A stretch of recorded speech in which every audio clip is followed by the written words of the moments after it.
mailo 11 ku Bombo Road okuliraana ekkubo eryambuka ku ddwaliro ly'amatuga Health Center 2. Bafune ku WhatsApp namba yaabwe 0772 050 551 oba 0750 192 549. Cats and Dale Surveys Limited.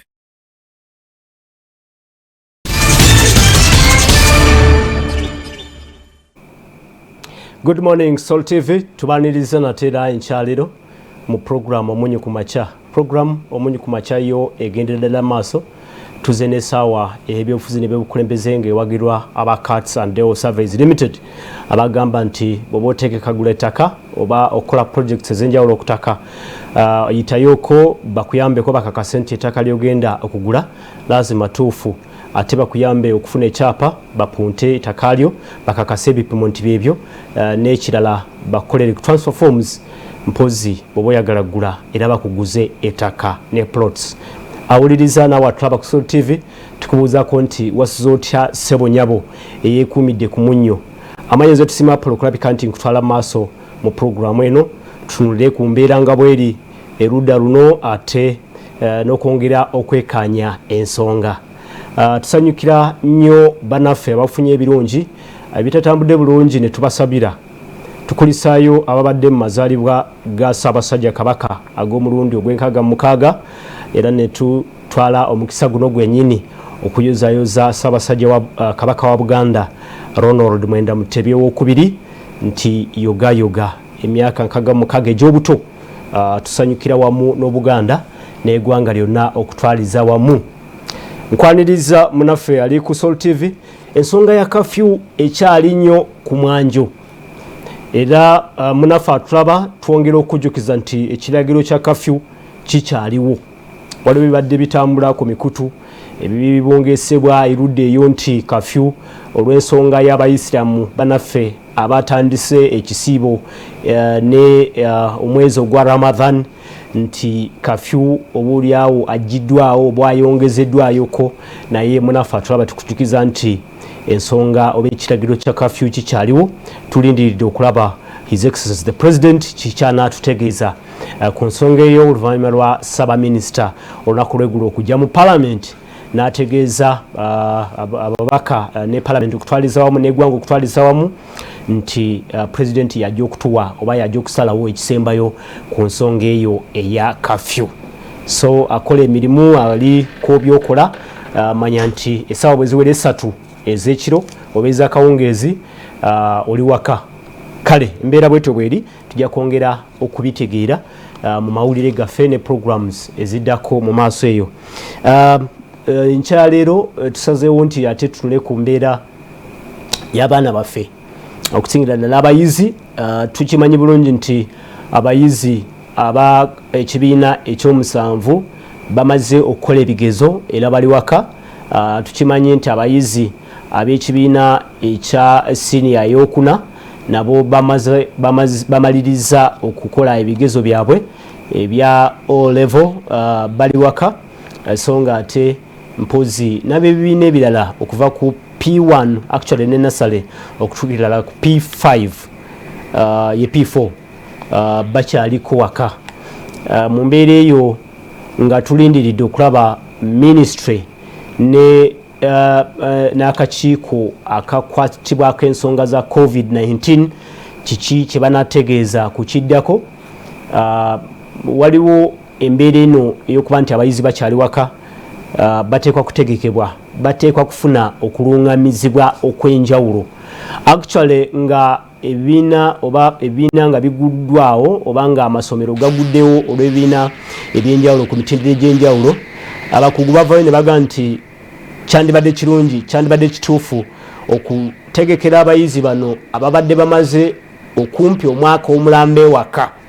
Twogera ku lockdown eyateekebwawo olwa ekirwadde kya COVID-19 mwezi ogwokusatu nti wabaddewo entegeka ey'enjawulo ey'okulaba nti abayizi bana nga bazzeeyo ku ssomero oba ku masomero bategekebwe bafune okubuddaabudibwa okw'enjawulo, counseling ne guidance okubeera nti bana nga bamaze kutuuka ku ssomero olwa embeera gye babaddemu ey'omuggalo nga bali waka abamu tebasobola kufuna kusomesebwa mu ntegeka gavumenti yaleetaddeko eya e-learning ne bafuna okubuzaabuzibwa ekiseera ekyo kye bamala ewaka ne babeera distracted and disrupted mu mbeera eyo nga bagamba nti kyandibanga kijja kubabeerala nnyo kizibu okudda mu line n'okusoma ne basomesebwa obulungi.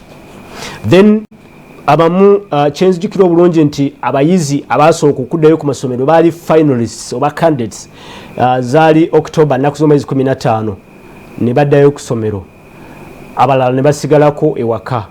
Kati abaddayo ku masomero ne baddamu okuyiga oba okusomesebwa era ku mulundi guno be bamu actually abazeeyoko ewaka, abali ewaka.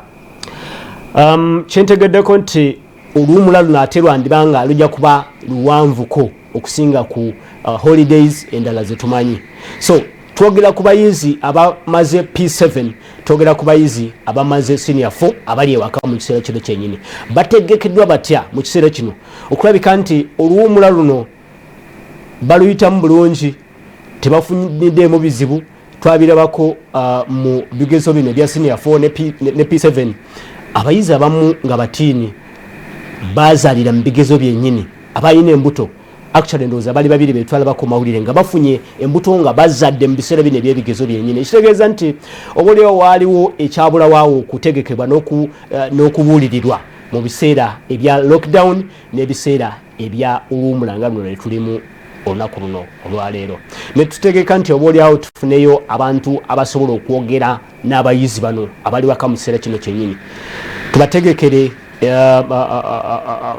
guidance oba messages ezisobola bagayidinga ekisooka ku career n'ekirala mu kiseera kino nga bali mu luwumula. Mu studio zinegatiddwako Bajema Benjamin mutiini wa myaka 18 ate muyizi ali mu luwumula, naye ate ekyenjawulo nti ye motivation speaker ate nga peer educator, yasobola okuyigiriza bayizi oba batiini banne mu mbeera yonna okusingira ddala mu byokwekulaakulanya n'ebirala bwe bityo. Nkwaniriza Bajema Benjamin ku Soul TV program Omunyu ku Makya. Yes, webale nnyo ssebo. Era njagala kubeebaza abasoolo okumpa guno omukisa okubeera kweno program era nebaza ne Mukama. Nakamala ebigezo byange ebya senior 4. So ndi wamu ne ba senior 4 abalala abakamala ebigezo. Naye ensonga eri nti abantu bangi, abaana bangi mu ndowooza yaabwe nga bwe twabadde ku ssomero babadde balowooza ne kati wemmala ebigezo, wemmala ebigezo sawa yakudda waka, sawa yakunyumirwa. Era abangi we balowooza, era ng'oggyeko eno gino emyezi gye tugenda okubeera wano nga tetunnaddayo ku ssomero ne mu lockdown yennyini, tulabye nti abaana bangi obudde bwe bandikozesezza okwekulaakulanya, okweyigiriza, ate babumalira mu kunywa mwenge, mu kuyiga mwenge, kuyiga kukola enjaga, fuwa sigala n'ebintu ebirala bingi. Abamu bafuna embuto nga bw'ogambye. And so there's a very big gap in what teenagers and young people should be using with their time right now. Ebiseera abadde tebabikozesa bulungi, era leero ndi wano leero to shed more light on the issue of how to use your time during this lockdown. Alright, tukwaniriza Benjamin katono nnyo twogedde ku lockdown ne effects zaayo ku bayizi abamala kumpi omwaka mulamba mu long holiday eya lockdown. Bwe mwaddayo ku masomero, effects ezo mwazirabako, walaba ki obaoliawo olina bye walabako ku effects eza lockdown ku bayizi bano? Okwogera ku effect ya lockdown, si mu baana bato bokka, nene mu mawanga amalala ne mu bantu abalala bagamba waliwo issue ya depression, obutasobola kuconnectinga n'abantu balala. Ddala kyaleetawo obuzibu nti abantu abamu abalinga lively wabalabanga situation ine engeri gye yabakosamu ddala naye nga bwe tuli abantu abato sijja kulima nti waliwo nnyo kingi era ekyakyuka bwe twaddayo ku ssomero mpola mpola twaddamu ag'amaanyi agasoma definitely waliwo gap mu studies kubanga twali tetusomye okumala akaseera akawerera ddala naye mpola mpola abasomesa batuyamba naffe mu nkolagana mpola mpola n'emikwano gyaffe mu social distancing ne tweyamba ne tuddamu ag'amaanyi agasoma ne tuddamu ag'amaanyi agayina okukkiriza nti tugenda kumalako ebigezo byaffe era omwaka gugenda kuggwa so the effect was there, but once we got back into that kind of mode and drive of studies emisomo gyatambula era twasobodde okumaliriza well katugere ku biki oboolyawo ebisobola okusomooza abatiini mu kiseera kino abali mu luwummula balina akadde akamala nga bwe tukyogeddeko nti bandibanga bajja kubeera n'oluwummula oluli extended olwanvuko olowooza biki oboolyawo ebisobola obatomera mu kiseera kino kyenyini kankyogereko okusookera ddala kubanga kino ne mu nnyumba yaffe taata wange ayagala nnyo kyogerako kubanga ebiseera ebisinga ate wekitandikira tulina mikwano gyaffe mingi era mweno lockdown waliyo ekintu kye bayita omwenge wekitera okutandikira era omwenge we batandikira era abangi bagenda balabanga opportunity just to have fun bagala kunyumirwa tebalaba ngeri ki gye bayinza kukozesamu kana akaseera abangi bagenda mu parties kwenjera kunyumirwa obubagabaga which is not a bad thing in itself but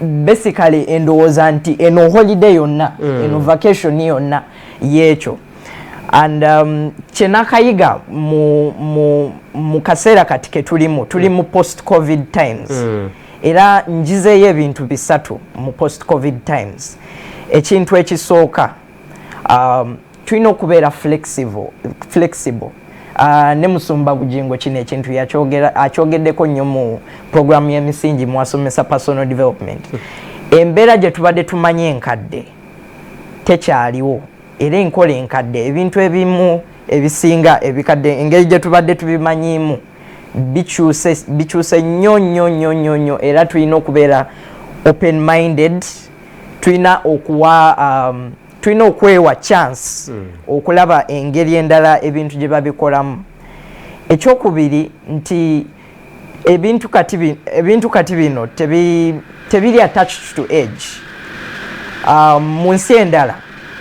mu nsi endala abantu batandise okugamba nti no teri agenda nabadde ndaba ka video ka Obama olunaku luli nagamba nti ennaku zino abantu tebakyatubuuza nti olina emyaka emeka nedda bagala kulaba kyosobola kukolawo tekikwatagana na myaka gyo n'oba olina emyaka okuva emyaka 5 taata wange yali aŋŋamba nga nkyali muto nga ntandise okuyiga financial literacy ku by'essente nti okutandikira ku myaka 5 omwana waba asobola okutegeera nti zino ssente awo aba atandise okutegeera aba alina kyasobola okukolawo exactly so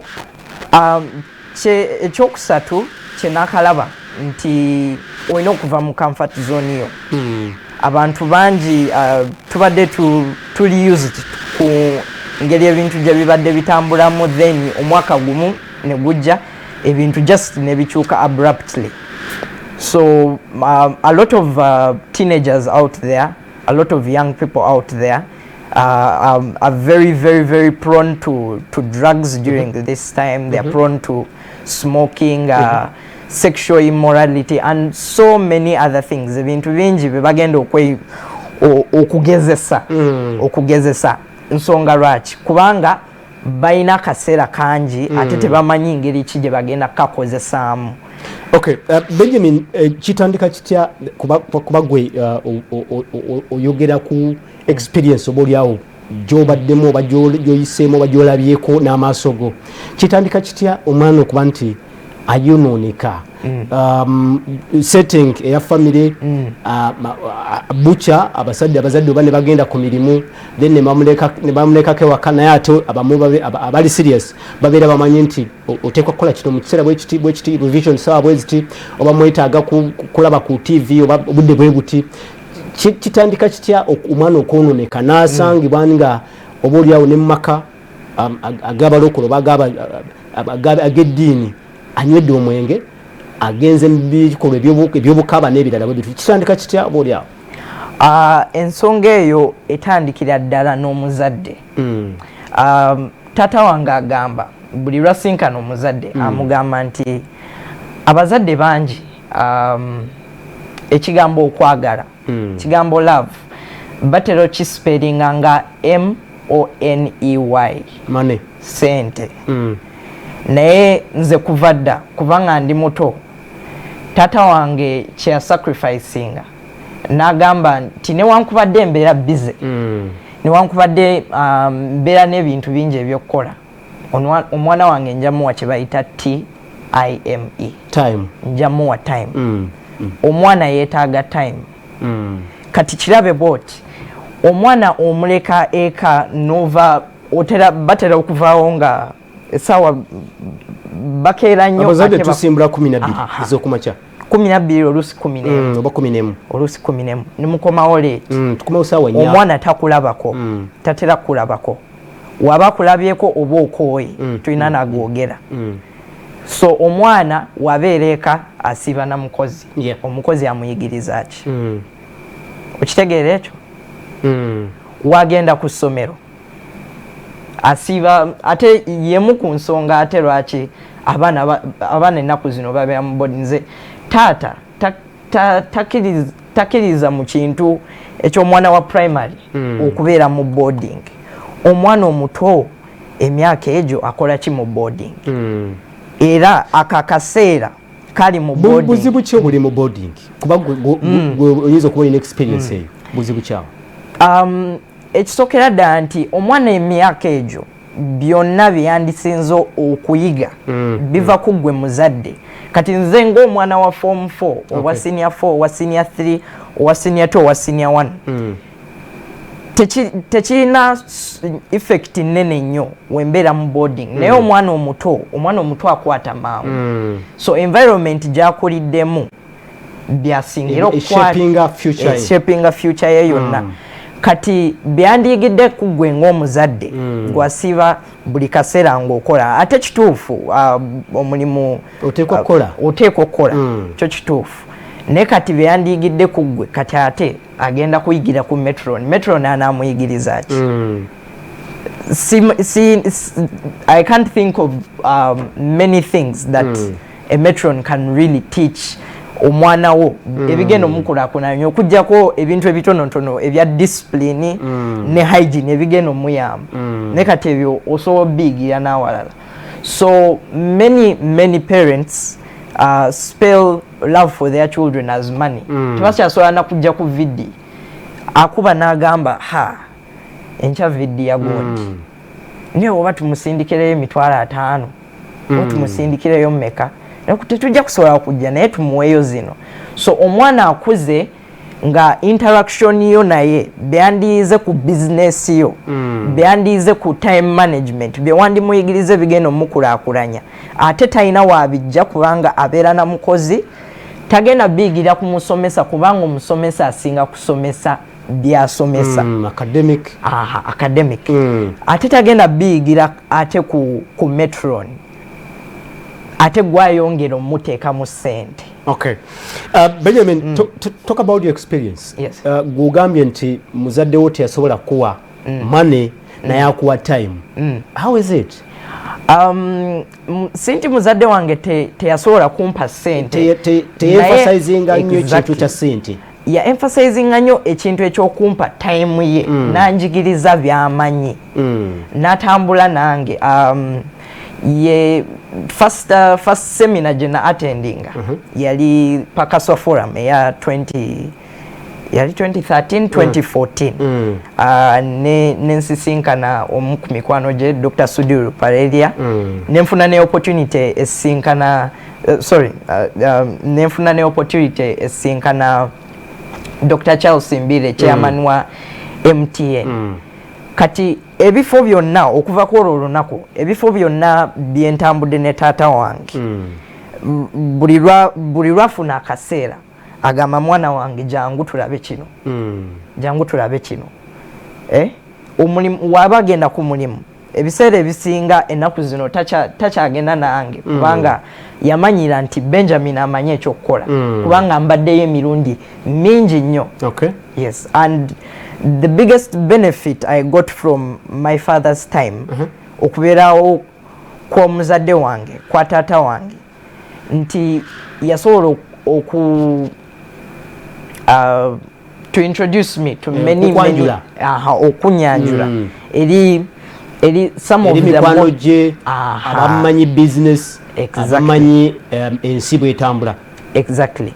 So omuzadde okola kitegeeza oyina network eyo network egenda kuyamba omwana wo nnyo ku byensobola okubuulirako ku byenkoze bitono nnyo byenyinza okubuulira ne ŋŋamba nti no kino nakikola nga siina gwe mmanyi wano nze yeeyingizaawo.